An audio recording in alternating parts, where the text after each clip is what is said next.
Assalamualaikum warahmatullahi wabarakatuh. Sahabat sekalian, bertemu kembali di channel Mas Imam Nawawi, Jernih Berpikir, Nyata Berkarya. Pada kesempatan ini saya akan bercerita sedikit tentang kegiatan Ahad kemarin ya bersama Pemuda Hidayatullah DKI Jakarta. Saya kemudian mengubah apa yang saya sampaikan pada pelatihan dai milenial itu menjadi sebuah artikel yang judulnya Membaca, Berpikir, dan Berdakwah di Era Digital. Nah, saya akan sampaikan secara terbalik dari susunan artikel dengan apa yang akan saya sampaikan dalam YouTube ini. Teman-teman, ada sebuah istilah baru, ya mungkin sudah lama ini, sepertinya juga lama, tapi di Indonesia itu baru, yaitu tentang brain rot, yaitu kondisi pembusukan otak akibat manusia sering mengkonsumsi konten kualitas rendah. Teman-teman bisa baca itu di Kompas ID yang diterbitkan oleh Universitas Oxford, Inggris. Dia menyebutkan bahwa brain rot sebagai kondisi kemerosotan kondisi mental dan intelektual seseorang, yang semua itu terjadi karena banyak orang mengkonsumsi secara berlebihan konten daring yang remeh dan tidak menantang, tepatnya buruk mutunya. Nah, sahabat sekalian, dalam kata yang lain, kalau kita biarkan media sosial ya sepi dari konten-konten dakwah, edukasi yang menginspirasi, maka itu akan memastikan bahwa teknologi digital hanya akan mempercepat terjadinya kehancuran peradaban manusia.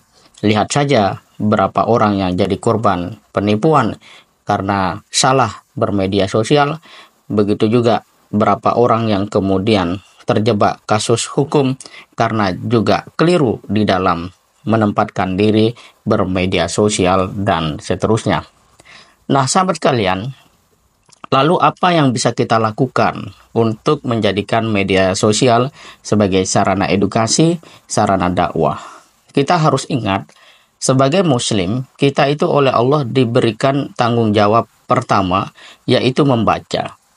Ini menunjukkan secara tegas dan langsung bahwa tidak boleh seorang muslim melewati 24 jam tanpa ada proses membaca.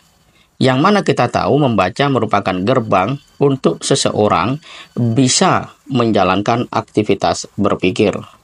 Nah, karena begitu banyaknya informasi di era digital dan orang berhimpun begitu besar di media sosial, lalu tidak memiliki kecakapan ataupun budaya membaca dengan baik, sebagian terpapar konten-konten yang rendah, remeh, dan negatif yang pada akhirnya juga menjadikan karakter mereka terganggu dan sulit untuk menjadi positif.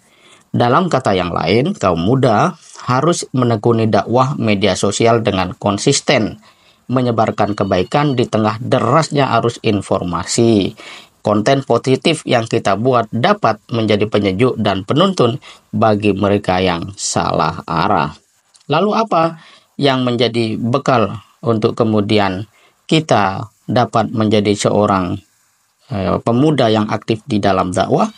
Kita harus bisa mengintegrasikan perintah Iqra itu. Kemudian kita juga mesti memahami sejarah Islam secara progresif. Pada sisi yang lain, dakwah secara modern. Ketiga hal itu akan memungkinkan kita sebagai generasi muda tampil sebagai dai yang berdakwah di media sosial dengan menampilkan cara hidup yang bermakna dan bahagia serta membahagiakan. Kalau kita mengerti media sosial adalah sebuah kesempatan beramal baik, maka kita tidak akan membiarkan waktu dan bermain media sosial secara asal-asalan. Justru kita akan semakin terdorong antusias untuk mengisi media sosial dengan konten-konten positif. Sebuah gelaran yang sangat menarik dilakukan oleh Pemuda Hidayatullah Jakarta, dan saya kira ini merupakan kebutuhan hampir seluruh anak muda di Indonesia, untuk tidak mengatakan seluruhnya. Tapi ini tentu juga menjadi sebuah tantangan yang kita anak muda harus siap untuk betul-betul belajar, aktif, dan bermanfaat. Semoga konten ini memberikan inspirasi. Demikian, terima kasih. Assalamualaikum warahmatullahi wabarakatuh.